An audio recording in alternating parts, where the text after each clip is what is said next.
Hello!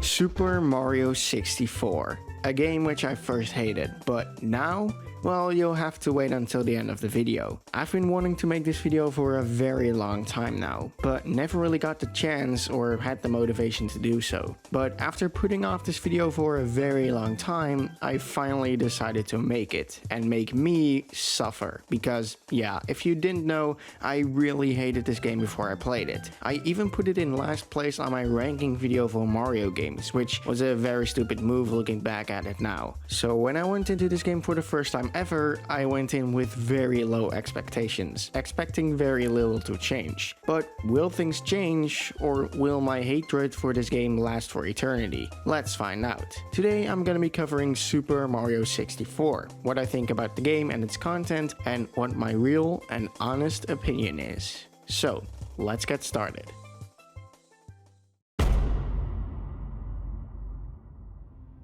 It was September 3rd, 2020. Nintendo was celebrating Mario's 35th anniversary. A lot of events and games were announced. Super Mario Bros. 35 was a battle royale take on the original Super Mario Bros. It was quite a fun game to play. Sadly, it can't be played anymore, which is kind of stupid, but I never really played it that much, so it doesn't bother me anymore. But probably the most exciting announcement for many people was Super Mario 3D All-Stars, which would bring the first three 3D Mario games, including my favorite video game of all time, to the Switch on September 18th. I also made a reaction live stream on that day, watching the anniversary video and reacting to all the stuff that happened. In that live stream, I made a promise where if the stream got more than 15 likes, that I would play Super Mario 64. Of course, knowing that I would never get that many likes, I would never get to play the game, which I was glad about at the time. However, September 23rd came and I finally decided to put my hatred for the game behind me and play the game. I recorded the video, edited it, and uploaded it to my channel. I didn't get far at all though. I didn't even collect 1 star and immediately gave up before even beating the first boss. Months passed with me not playing the game. However, August 7th of 2021, almost a year later, I decided to try and play the game for a second time. This time going into it with a more serious eye. So I launched up the game, brought along a tiny bit of regrets, and played the game. A few weeks passed and I played the game quite a lot. I collected my first star, my second star, and it went on. However, the game got frustrating. I kept dying over and over for the dumbest reasons. Eventually, the game got so bad for me that I gave up once again. I left the game at 43 stars and didn't play it for months. 2022 came along, and the further into the year it got, the more I wanted to make this video. So finally, after having given up on this game twice now, I decided to start a new playthrough, this time completing the game no matter what. So, here we are.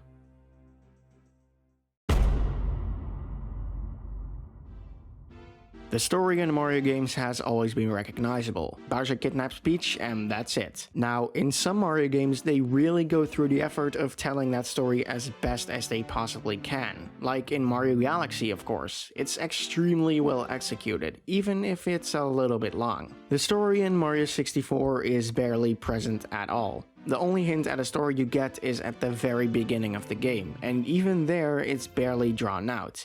And yes, I know this game was made in 1996, but even back then they could have made the story a lot more interesting because this is just flat out boring and uninspired. As for the story itself, it's just your basic Peach gets kidnapped by Bowser story again, with a very slight change. But even that aspect of the story does the game barely hint at, or even try to. Of course, you've also got that Bowser is trying to misuse the power of something cliche, but this time he's using the Power Star's powers to create worlds inside paintings.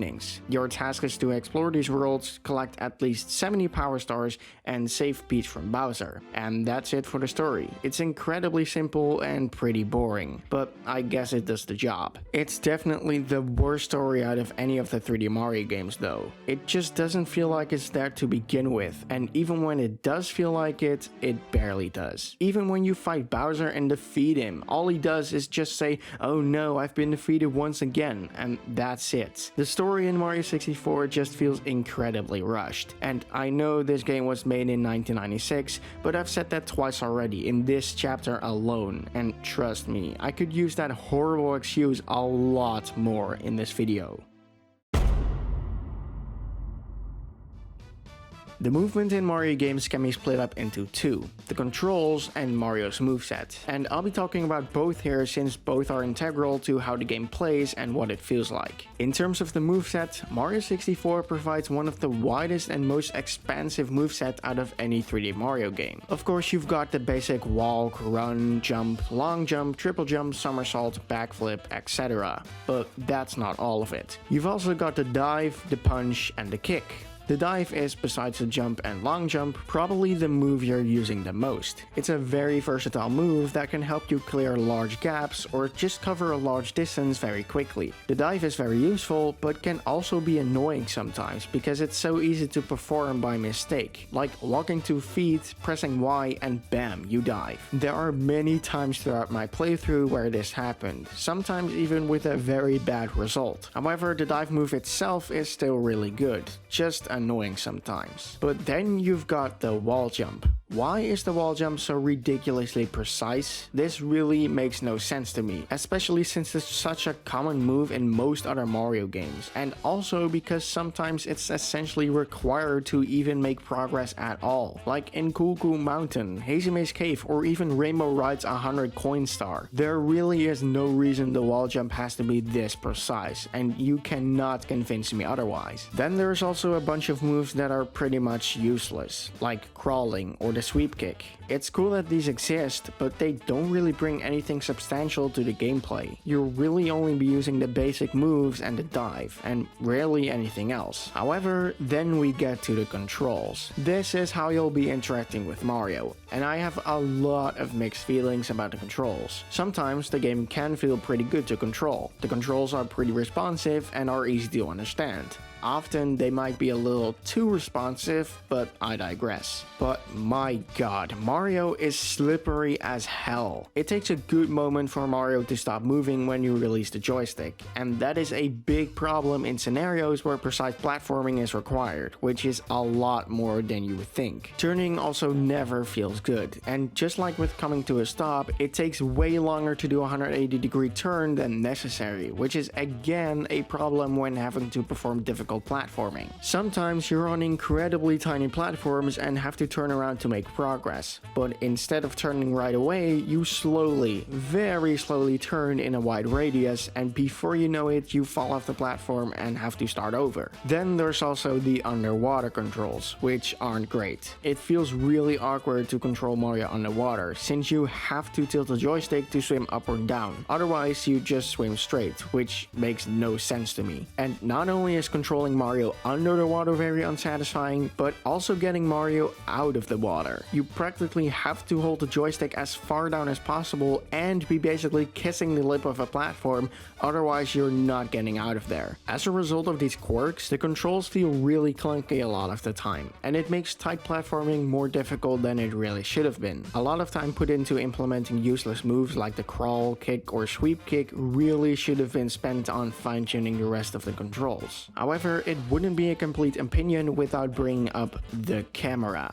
My god, the camera in this game sucks. This is by far the worst camera in any 3D platformer I have ever played. For some dumb reason, the camera angle is restricted a lot of the time, even in open areas such as Bob-omb Battlefield or Wet Dry World, which makes completely zero sense to me. But that's not the worst part. In a lot of scenarios where you have to platform up something, the camera makes it way more difficult than it needs to be. You'll be spending more time adjusting the camera than actually platforming. And even then, you can barely get the camera in the correct angle you want because of how restricted it is. Like, I swear, the camera is more of a villain than Bowser himself. And in general, the movement and controls in the game just don't really feel that refined. I haven't even mentioned the fact that the controls can be broken very easily. Controlling Mario just doesn't feel right a lot of the time. But is that entirely due to the controls, or does the gameplay also affect that? Let's see.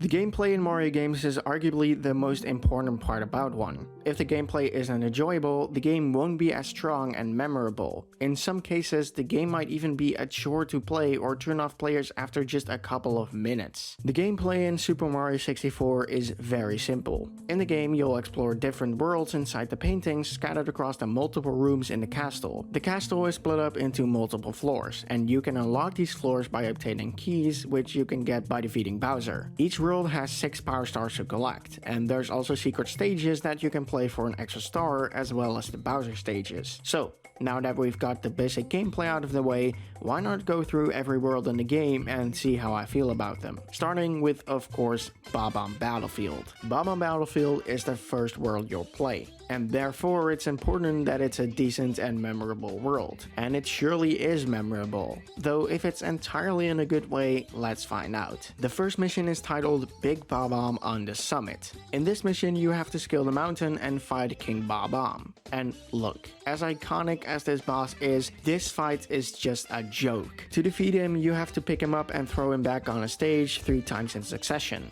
And while that might sound cool, it's way too easy to do. This makes the fight quite boring and makes the boss feel more like an enemy than an actual boss. And trust me, this is not the only bad boss in the game. There's many more to come. Now, of course, I won't mention every single mission in the game, otherwise this video would be 3 hours long, but I'll just mention the ones that are important to my opinion. The second mission involves a race with Koopa the Quick, but man, his name could not be further from the truth. The goal is to reach the summit before Koopa the Quick gets there. The only issue with that is that you basically cannot lose if you have even one brain cell. It takes over 90 seconds for Koopa the Quick to get to the summit, though you can easily get there in not even half of the time. Even the second race with him in Tiny Huge Island is laughably easy. However, apart from those relatively flawed missions, Bob-omb Battlefield is a pretty good world. It surely is a memorable world, and in relatively good ways. The overall layout is perfect for the first world. It's nothing difficult, which is expected, and it sets the tone of the rest of the game quite well. Next is Whomp's Fortress. This world shares quite some stuff with Bob-omb Battlefield, like theming and music. We start with another boss battle, this time against the Whomp King. And just like King Bob-omb, he is a freaking joke. To defeat him, you gotta ground pound his back 3 times, but again, this is way too easy to pull off. Literally just ground pound through his body, or just do it the normal way because it gives you more than enough time to do so. Like, I don't even know if ground pounding through him was an oversight, but my god, it breaks this fight so hard it's not even funny. At least the fight is still somewhat engaging, unlike the fight against King Bob-omb. And then there's of course the infamous Blast Away the Wall mission. The name tells 2 things: blast away and the wall. First of all, which wall? There's like a gazillion of them. Second of all, why is this worth a star? You walk to the cannon, blast off, walk to the star, and that's it. You get a star for something so ridiculously easy that it just feels like a wasted opportunity. And this is not only the case for this star. A lot of missions in the game are way too short or too easy, and it makes the value of power stars decrease significantly. Now, this is not as bad as in Mario Odyssey, not even close. But still, a lot of stars kind of feel like they're just handed to you for barely putting in any effort. And yes, this is the case for all of the Mario games, even the Galaxy games with secret stars or 3D World with green stars. But those are only rare occasions instead of a lot of them like in this game. Anyway, let's move on to the next world, being Jolly Roger Bay. Oh boy, do I even need to say anything about this world? The music is good, but everything else is just slow and boring. Opening treasure chests in order twice, collecting red coins on a ship, or grabbing a star in a jet stream, every mission just feels tedious and annoying to complete. Especially the treasure chest missions and chasing the freaking eel around. That one is especially obnoxious. Next up is Cool Mountain. This is a pretty cool world, pun intended. Jokes aside, this is a pretty decent world. It has a fun slide, pretty decent layout and design, and that's about it. The slide is pretty fun, but why do you have to go there twice? to do basically the exact same thing twice, just once without cheating and under a bit of pressure. And I actually didn't even mention the 100 coin star, which actually sums up to a total of at least 3 times you'll be going down a slide. And trust me, it's gonna be much more than that, since it's so easy to accidentally miss a bunch of coins or fall off the slide. The red coin mission is probably the least offensive of the missions though, not only because you don't have to go down the dumb slide, but also because this world is pretty easy to navigate and the coins are somewhat easy to find. But then you've got Wall Kicks Will Work. What a fantastic title, thanks Nintendo. This mission basically involves getting to this portion of land and wall jumping a couple of times. Doesn't sound that bad? Well, remember, wall jumping is a pain in the ass to do in this game. And man, they have to be stupidly precise for this star. Oh, but how do you get to this place? Well, you only gotta talk to this Bob-omb on this tiny ass island by taking this tiny ass lift and then taking what's essentially a blind cannon shot or die trying. Easy, right? Well, like I said, Mario's controls are very clunky and imprecise, not to mention that the cannon controls are way too sensitive. There's a reason this mission is so infamously known in the community, and not for a good reason. Finally, there's the mission where you give the snowman a body. Fuck this mission, I swear, that's all I have to say. Now, Big Boo's Hunt actually used to be one of my favorite worlds, but the more I played it, the more I started to dislike it. It's definitely one of the more unique feeling worlds in the game, but my god, the missions in this world suck. The red coin mission is the best one, and it's not even a good mission. But for some reason, you fight Big Boo 3 times in the first, second, and 5th missions. And that wouldn't have been a problem if the boss fight was, you know, actually good. All you have to do is ground pound him 3 times. That already sounds really boring, and to make it even worse, his hitbox is freaking huge, removing basically any tension that this fight could have had. And remember what I said about the awful camera? Well, just play mission 5 and you'll know exactly what I'm talking about. After defeating Big Boo, the star spawns on top of the freaking roof, and getting there is a pain because of the horrible camera and controls. And then there's the fight against Big Mr. I, which is also just terrible. Literally just run around him in circles and he's dead. Phew, so hard. Next up is Hazy Maze Cave, and I truly have no idea how to feel about this world. On the one hand, I like it quite a bit. The vibe is unique and the concept of a maze in a 3D platformer sounds like it could be pretty cool. But my god, the execution is poorly done to say the least. Since there's no way to know where you are at any point, playing this world can feel like a chore throughout the majority of it. And it doesn't help that a lot of the missions are once again pretty boring. Collecting red coins on a slow elevator, waiting on Dory to be able to reach the star, and navigating through that goddamn annoying maze that can literally kill you if you are in it long enough. At least the Metal Mario star is pretty cool, since it requires some skill and knowledge of the game, unlike these other stars which are just waiting on something or basically trial and error. Moving on to Lethal Lava Land. This is really where the horrible controls start to unveil themselves. The first 3 missions are nothing really special, just 2 terrible boss fights and 1 ridiculously easy red coin mission. But then you have the log rolling mission.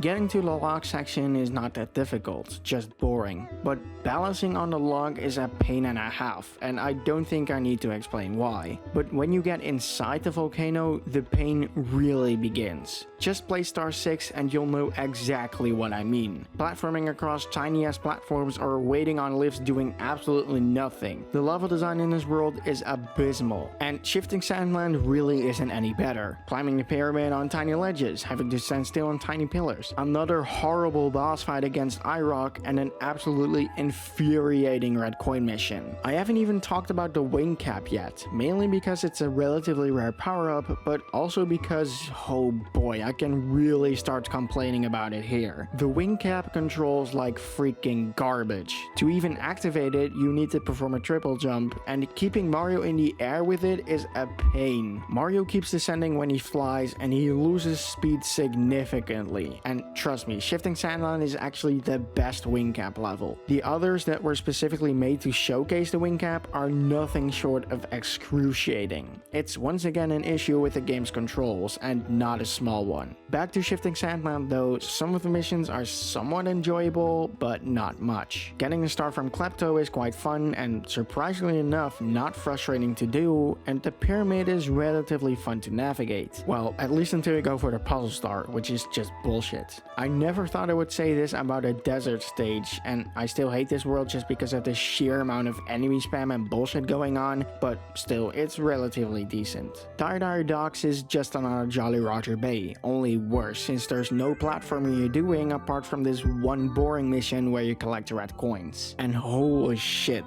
the 100 coin star here is just insulting. There's only 106 coins in total, and some of them are in the worst possible spots. Like right next to this dark hole. It might not look like a problem, but I'm not kidding when this hole literally sucks you up. Yeah, I once got close to 100 coins and went for this row of coins near the hole, and I was pissed when that hole sucked me up and put me outside of the castle, which is also a recurring theme in this game by the way. And it also doesn't help that the draw distance for coins in this game is terrible. And the other missions are just nothing short of either dull or painful. Like opening a chest around this whirlpool is a huge pain, or chasing the manta around with the terrible underwater controls, or doing practically the same thing basically twice over with no tension whatsoever. Dire Docks is just miserable. Next is Snowman's Land. This world is actually pretty decent. The layout is nothing overly special and most of the missions are still pretty dull, but it's miles better than most of the worlds we just went through. It actually has a creative gimmick and some pretty decent missions. Yes, the bully fight is still terrible and the whirl over the freezing pond mission is obscure as hell, but navigating the mountain is quite fun and the igloo star is pretty enjoyable.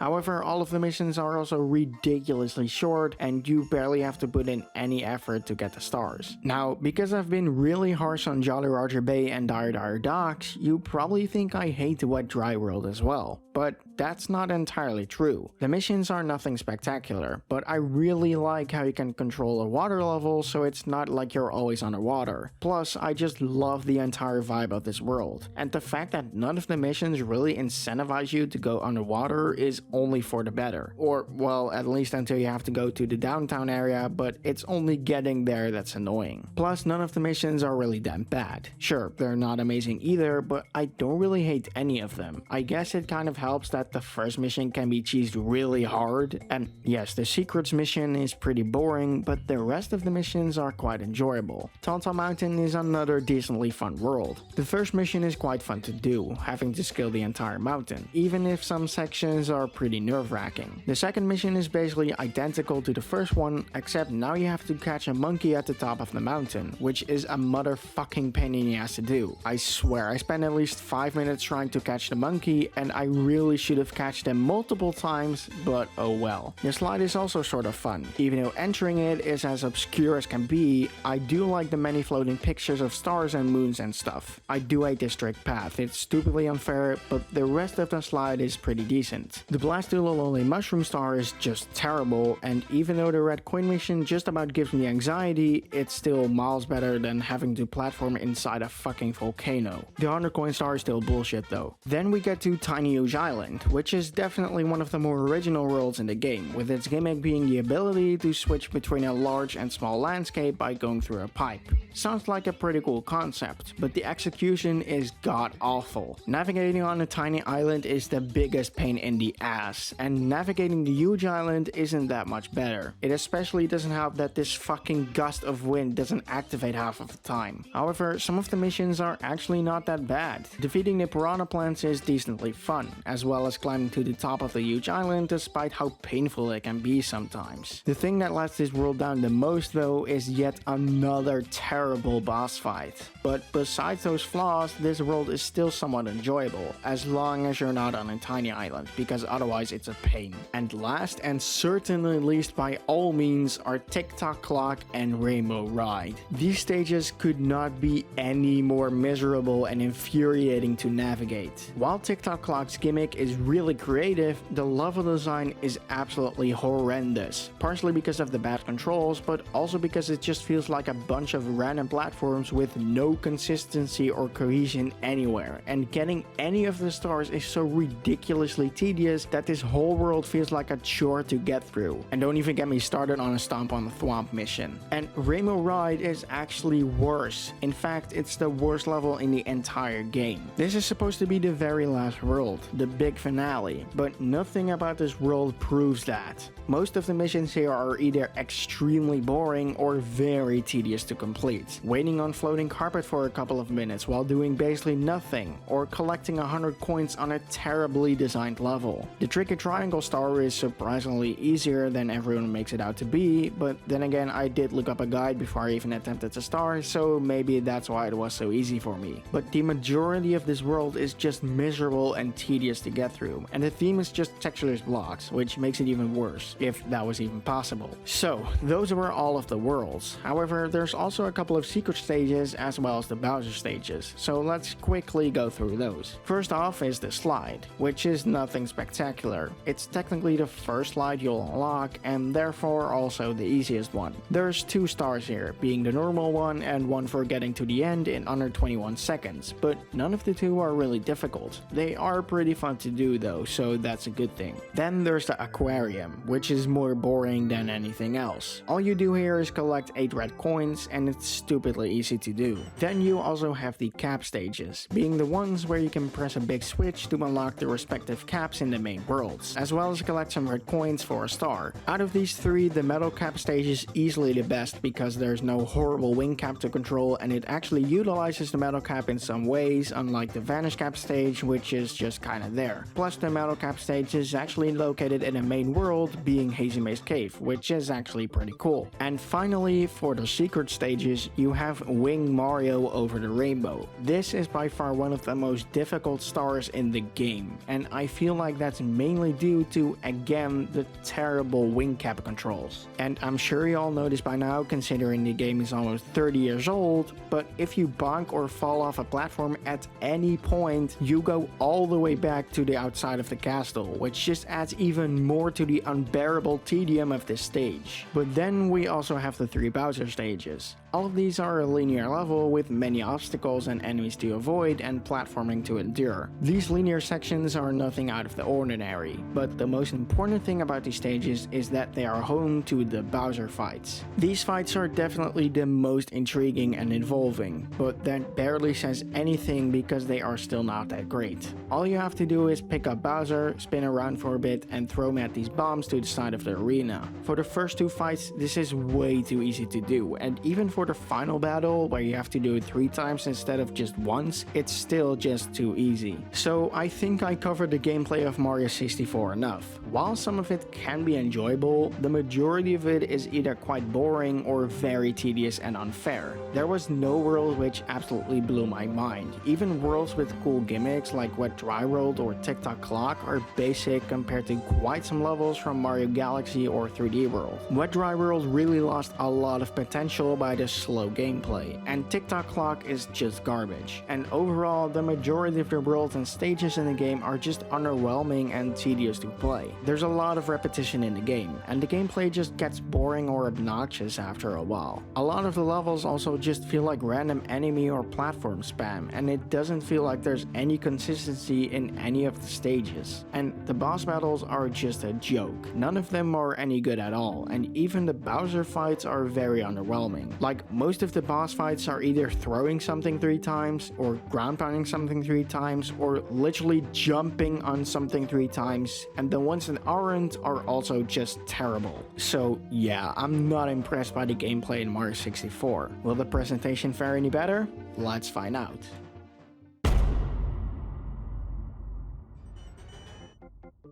The presentation in video games is very important. If executed well, it can really immerse you into the game's environment and make the gameplay ever so more interesting and intriguing. And I think we can all agree on what I'm about to say for this chapter. Super Mario 64 is a very ugly game. There's lots of blocky geometry and low resolution textures repeating over large stretches of land. Mario himself looks dreadful when he's not close to the camera. And yes, this game runs on pretty weak hardware, but that doesn't change things. In some cases, you can even see gaps in the models, like in Whomp's Fortress or Tall Mountain, which just makes this game seem really unoptimized, which, well, is sort of true if I'm being honest. And sometimes that geometry even comes at a cost for the gameplay, causing Mario to slip all over the place. And sure, you could argue that's intentional, but it's such bad level design that it's hard to see that. Lots of enemies and items are also just 2D billboarding sprites, which might have looked decent 25 years ago, but it just looks really bad and tacky nowadays, especially on enemies like the Chill Bully and the Iron Balls. The game also probably speaks to forget English sometimes, or the game thinks I already pressed all the cap switches when I haven't, or the game literally not shutting down by itself after the credits roll, which makes zero sense to me. And I know this is all nitpicking, but all of this just adds, and I've already talked about a lot of glaring issues in this game. As for how well the game is polished, well, I think they kind of forgot to do that. Glitchy terrain everywhere, lots of ways to break the game using the controls, and of course that terrible camera. Hell, you can literally beat this game with 0 stars. I think that says it all, doesn't it? So yeah, as far as presentation and polish go, not great at all. Sure, the game has a classic look and it's very vibrant and colorful, but that doesn't change the fact that it's a hideous game.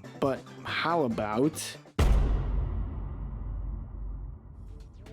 Music is one of the many wonderful things in life. It can help you get in the right mood, to help you relax or bang your head to, or just be a joy to listen to. Well-executed music can feel like an adventure, like a musical journey. To me, music is one of the most important parts of my life. Not only do I make music myself, but I love listening to music all the time. If it's not listening to music from the Mario soundtracks, it's to rock music, or the soundtrack of the Plants vs. Zombies games, or even some more electronic music. The music in the Mario games has always been remarkable and has varied a lot over the years. Super Mario Galaxy uses an entire orchestra to create a really detailed and memorable soundtrack. It's one of the most beloved video game soundtracks of all time, and while I personally am not the biggest fan, I still love listening to it every once in a while. Songs like Good Egg, Battle Rock, Cosmic Cove, Space Junk, and Sweet Mystery are incredible, just to name a few. Super Mario 3D World has a more jazzy feeling with happier compositions and instrumentation. Double Cherry Pass, Super Battle Hill, Sunshine Seaside, and by far my favorite, Footlight Lane. Then you've also got soundtracks like Mario Odyssey, and my personal favorite Mario soundtrack, besides Mario Kart 8 Deluxe, Super Mario Maker 1 and 2, which have a wide range of genres, mostly consisting of synthesized music. The Mario Maker music is especially great to me because it's built in a really dynamic way. Super Mario 64 uses synthesized instruments, even when it comes to orchestral music. And due to this game being released in 1996 on a Nintendo 64, it makes the soundtrack from the game sound pretty questionable quality-wise. Audio rendering engines weren't very advanced back in the day, meaning that they had to use MIDI for older games. MIDI arrangements can sound great with the right tools and sounds. However, Super Mario 64 doesn't quite deliver on those points for me. Not only were they forced to use MIDI, but the sounds that came along with it aren't the best quality-wise, especially when having long notes that use short samples, since they get looped a lot and it can sound really cheap and sometimes even annoying. And this game has those moments more than I wished. For the songs themselves, you have some absolutely terrible songs like This Abomination, but also some pretty decent ones, like of course Dire Dire Dogs, by far one of the most relaxing songs in the game, and also my favorite. I mean, what else, right? I also really liked the intro of Wet Dry World's music. However, once it eventually turned turned into a remix of the underground theme from Super Mario Bros., I was pretty disappointed to say the least. Bomb Battlefield's music is of course a classic, and it's one of the better examples of how to pull off MIDI music the correct way. But for every Dire Dire Docks or Bomb Battlefield, you also get Cool Cool Mountain or Lethal Lava Land, which are just really annoying to listen to. But then you have Koopa Road, another pretty decent song. Overall, the Mario 64 soundtrack has some good songs here and there, but in general it's not really one that I like. The songs are classic, sure, but some of them just don't sound good, and there's a few which can get especially irritating. I've talked about quite a lot in this video. The story, the controls on Mario's moveset, the gameplay, and also things like the presentation and music. So what do I really think about this game? Super Mario 64 is a game which I first hated, for not really any strong reasons, but after having played this game almost twice now, I can safely make a conclusion. Originally, I wanted to say that I don't absolutely hate the game anymore, but after playing it so many times and dying over and over by the dumbest things, I'm afraid I still hate the game. Don't get me wrong, the game has grown on me, but not much. There's a lot of ups and downs in this game, a lot of rage throughout my experience, but also some enjoyable moments. The game is quite fun, but can also drag on and become very annoying to play, more than I'd wished for. Rage quitting is something I barely do in video games. Mario Kart is probably the franchise that I've rage quitted the most on, but out of every Mario game I have played, Mario 64 definitely takes the cake with this, and that's obviously not a good thing. But I do have a feeling that that's not gonna last forever, not only because this was my first time playing this game for real, but also because I still have this game to play again, and I have a strong sensation that that experience is not gonna be good. There's a lot of flaws in Mario 64. I have only pointed out a handful of them, but I could definitely keep going. A lot of weird and obscure design choices, glitches, and overall relatively unrefined gameplay. And yes, the game came out more than 26 years ago, but when you have to use the excuse the game was made in 1996 for everything, you really know this game has aged horribly. So overall, Super Mario 64 was a game I'm somewhat glad I experienced, but I can't say I really like the game or say I really enjoy it. On the one hand, I can see why people like the game. It's nostalgic for many people, but that's also the only reason I really hear people talk about. And sure, if that's your reason for thinking the game is good, that's on you. It's just an opinion, but that doesn't mean I have to agree. The game has good moments here and there, but overall, Super Mario 64 is not a great game in my opinion. It's enjoyable, yes, but only to a very limited extent. I really wanted to not hate the game, but the game just makes it impossible for me to leave my hatred behind. And even though I'm glad I tried this game, it's time for me to move on and leave it behind. Thank you so much for watching this video. This video took a really long time to make, but I'm glad I did, and I'm really happy that it's finally out there. I'll be making these opinionated videos a lot more in the future about other Mario games. So if you like this one, or if you're interested in other Mario content such as gameplays, rankings, discussions, etc., consider subscribing to my channel. I hope to see you in the next video, and for now, goodbye.